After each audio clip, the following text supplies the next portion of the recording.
Hi Girl Scouts, my name's Molly. I'm the Program Director at Girl Scouts of Virginia's Skyline Council in Roanoke, Virginia. And today we're going to be going over the Ambassador Survival Camper Badge. So if you've ever imagined going off the grid and going back to the land, now is your chance. We're going to go over first the steps of the badge, and then today we're going to be covering steps 1 and 2. So step 1 is plan a survival camping trip. Step 2 is gather your gear. 3, plan and prepare your camp meals.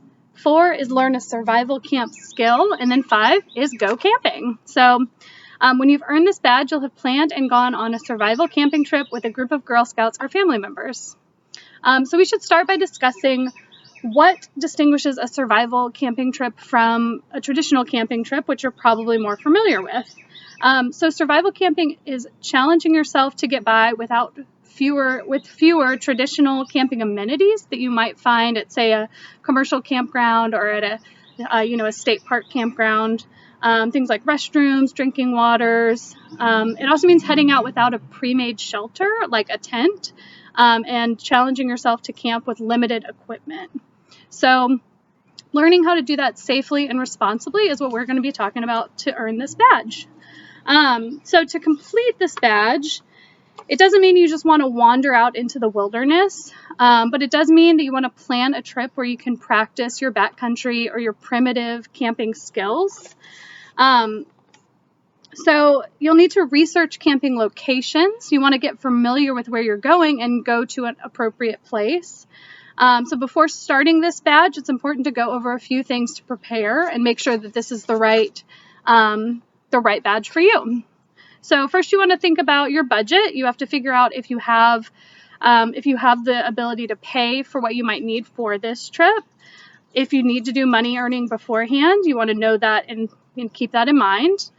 You need to know what gear and equipment you're going to need. So step 2 is gather your gear. So we're going to go over that in a minute. But when making a packing list, you want to make sure you take note of any gear you don't yet have, anything you might need to buy or rent, and think about that when you're planning through your budget as well.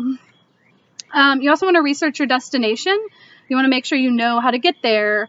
If there are any environmental concerns for the area, say it's prone to flash flooding or wildfires or has frequent thunderstorms, you want to make sure you're aware of those things before you go.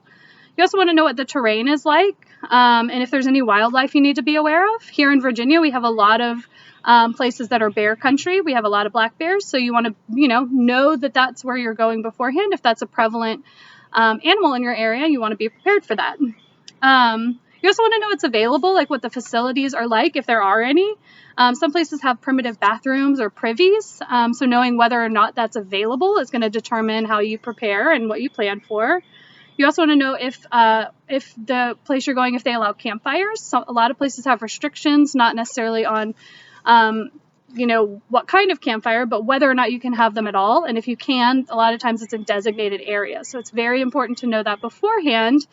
If a area is, prone to wildfires, they're going to have a lot of restrictions on where you can and when you can have wildfires. So making sure you know the latest information on that is very important and where to look.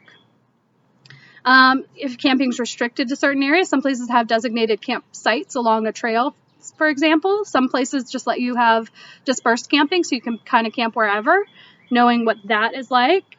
You also need to know if you need any special permits. Some places need reservations or permits before you're even allowed to go, so knowing about that is important. And then, any regulations. So everywhere you go, there's going to be some sort of governing body that oversees that particular area. And it's important to know what restrictions, if any, they've got, what regulations, what they ask of all their visitors. So knowing that beforehand, and especially at the current moment with our present situation, it's very, very important not only that you know what the general restrictions and regulations might look like, but especially if there are any, special considerations at the current moment, not just so that you follow the rules, but so that you do so extra responsibly as a Girl Scout. You want to make sure you're practicing safe social distancing and being very respectful of any recommendations for going outside. So especially right now, you want to make sure you're checking with an adult for guidance too when you choose when and where to plan your trip.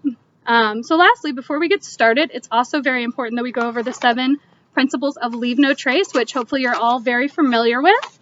They are, I'm going to pop this up.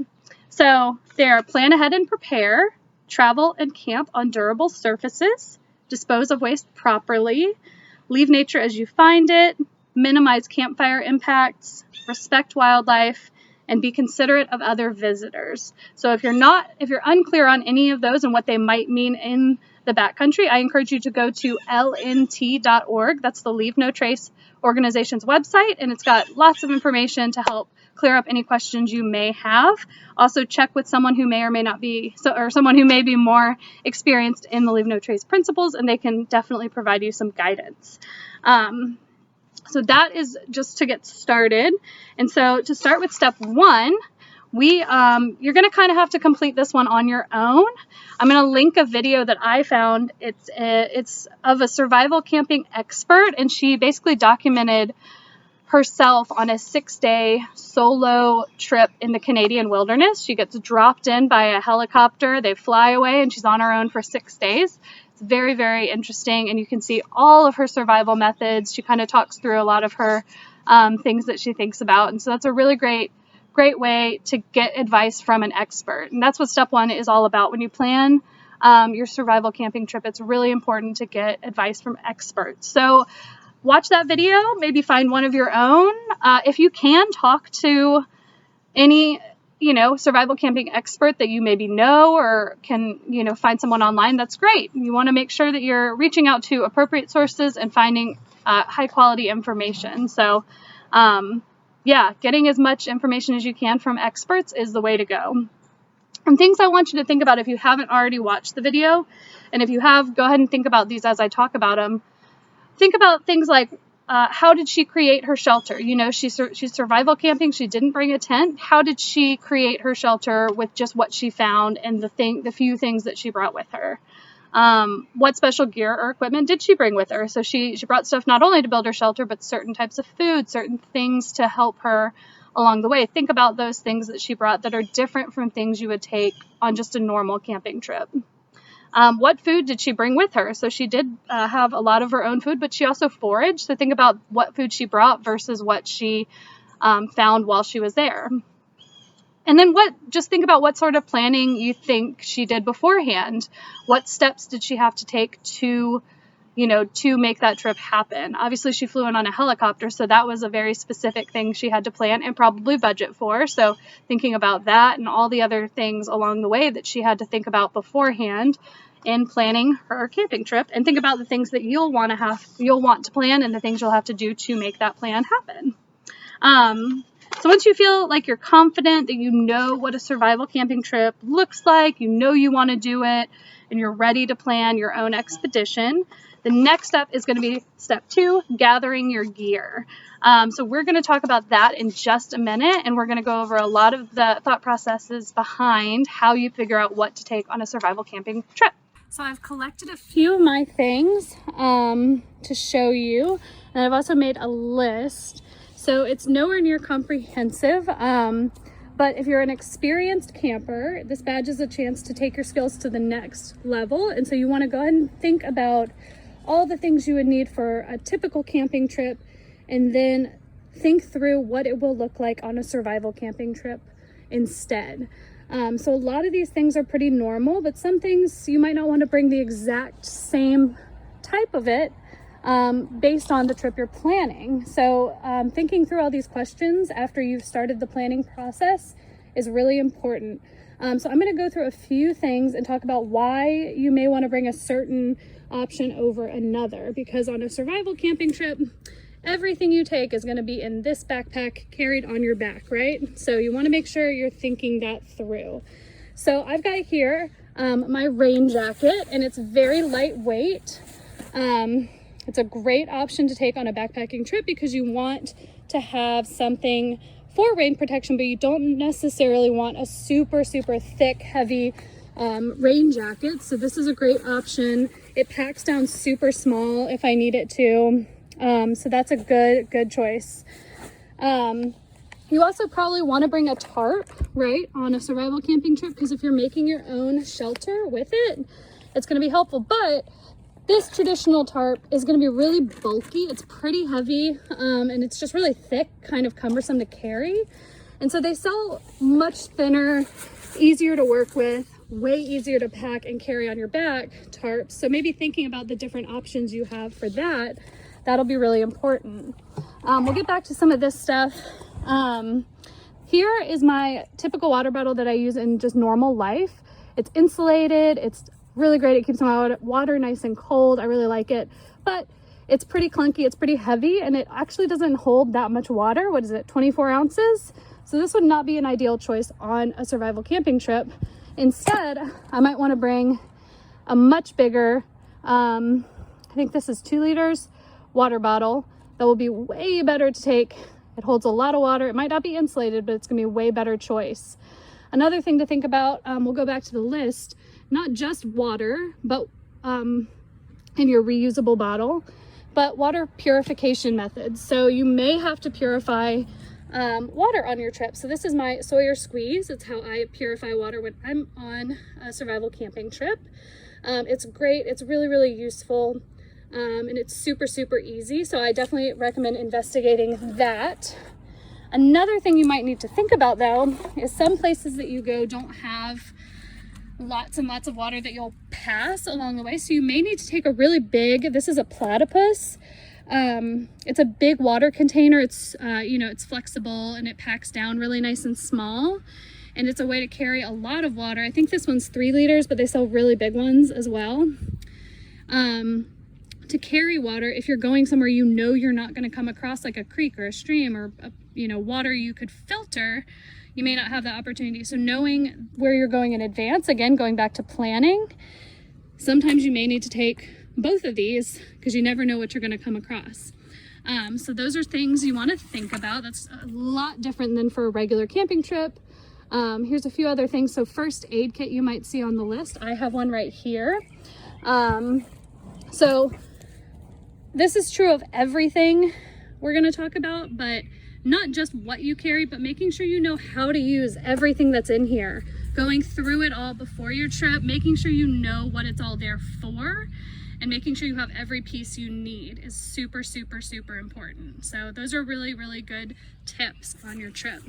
So I bring a first aid kit for myself, but I also like to bring a little kit for my tent, if I have a tent, or any gear. So if it's a survival trip, I'm probably not gonna have a tent, but I have my backpack, I have my rain jacket, I have my tarp. This has patching material. It's got spare P-cord. That's a tent pole repair. That's good on a normal trip with a tent, but I wouldn't need that if I don't have my tent. But it's good to have those backup supplies as well. So thinking through that, when you're camping, you also want to keep your food safe. We're going to talk about this next week when we talk more about food, but you want to have a rope that can throw a bear line so you can keep your food safe from not just bears, but all types of critters that like food, like squirrels, raccoons, and any other types of animals you can find out in the woods that are going to want all that food you brought with you. They're going to want it too. So you need to know how to throw a bear line and carry one with you as well to make that happen. All right, another thing, and this is part of that leave no trace discussion, is disposing of waste properly. So you're gonna want to have with you a bag of toilet paper, and you carry in, carry out. So you wanna make sure you have a trash bag as well. And then you want a trowel. So we keep ours, it's a folding trowel, and we keep some hand sanitizer nearby because you always want that when you're using the restroom. And it's a folding trowel that you just pop out. It's a little hard to do one-handed. There we go. And it pops into a nice little digger so you can dig a cat hole. Again, if you're not familiar with how to do that, you're going to want to make sure you know before your trip. Absolutely, especially if it's a trip without privies. It's a skill you're going to want. Going back to anything you take, you definitely want to know how to use it as well. All right, so another point of what the difference is between what you take on a normal camping trip versus a survival camping trip. We have this big box of Strike Anywhere matches. It's really good. It's a little old, so it's falling apart, but It's great on a normal camping trip. It gives us a lot of matches. We don't have to worry about running out, but I might not want something that big in my bag, right? In my backpack, taking up a lot of room. So I might take a smaller, lighter. Those are really handy to have. Another important point is thinking of ways you can minimize how much you carry. So you'll notice I have duct tape wrapped all around this lighter. That makes it so I don't have to carry a big old roll of duct tape to keep as emergency duct tape. I just wrap it around my lighter and then it's barely even there, right? I also can do that with my water bottle. I've done that in the past. I don't have it on this one. But you can just wrap the tape all around your water bottle. And that's a great way to have some very conveniently right there for you. All right, another thing is light. So you're gonna want light at night. This is a little, camping lantern. It's really great to have when you go camping on a trip where you can carry a lot of stuff. But I'm not gonna wanna take that on a survival camping trip. It's a little cumbersome. It's big, it's bulky. I'm gonna have just my small headlamp that I can keep right on my person. It's very convenient. And it's way easier. I also will have batteries for this, but it doesn't need as many batteries as the lantern, so it's easy for that as well. Another thing it's always good to have on a trip like this is a whistle, right? Safety whistle. Always good to think about, but I might not need to take that because you know what I have on my backpack right there? A lot of backpacks have this, is a safety whistle. So depending on what you carry all your gear in, you may already have a whistle built right in and you might not need to bring a second one. And that just frees up more space in your bag. All right, I've got some extra P cord as well. It's always good to have lots of that for lashing, especially if I'm gonna use my tarp to build a shelter, right? And always, always, always, you want to have a map of the area you're going to, a compass, and you want to make sure you know how to use that. Because if you take this with you, but you don't really know how to use them, it's not super useful, right? It's just extra equipment. So you want to make sure that that is definitely on your list. So again, we're going to take a look. This is in no way comprehensive, but these are all things you're going to want to think about. And you're definitely going to want to consider ways that you can minimize what you're taking. Think about what you need versus what you want, and plan accordingly. So that is about it for what I've got. The next step is you have to gather your equipment, you have to gather your gear, plan your camping list. You want to make sure that if you're not really sure, check with an expert. Maybe you can talk to a retail, like a outdoor sports store employee, or maybe a park ranger, or just a trusted Girl Scout volunteer. To get some advice, make sure you have everything you need. And so you're gonna plan that. Make sure you get your list together, fill this out. This isn't, again, not at all comprehensive. You're gonna want way more than that. But plan, gather your gear, test it all out too. You wanna make sure that you not only know how to use all your gear, but that it's all in good working order. And if you don't have anything, knowing if it's in your budget to buy or maybe rent it is very, very important. So checking all those things is an important part of planning your trip. And next week we are going to talk about your food, planning your menu, and preparing your camp meals. So see you next week. I hope you enjoy. Bye.